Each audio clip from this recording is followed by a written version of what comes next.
కేవలం నీ కృపయే.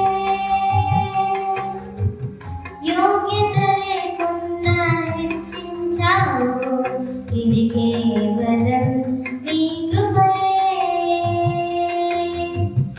అర్హత లేకున్నా ప్రేమించావు, ఇది కేవలం నీ కృపయే. యోగ్యత లేకున్నా హెచ్చించావు, ఇది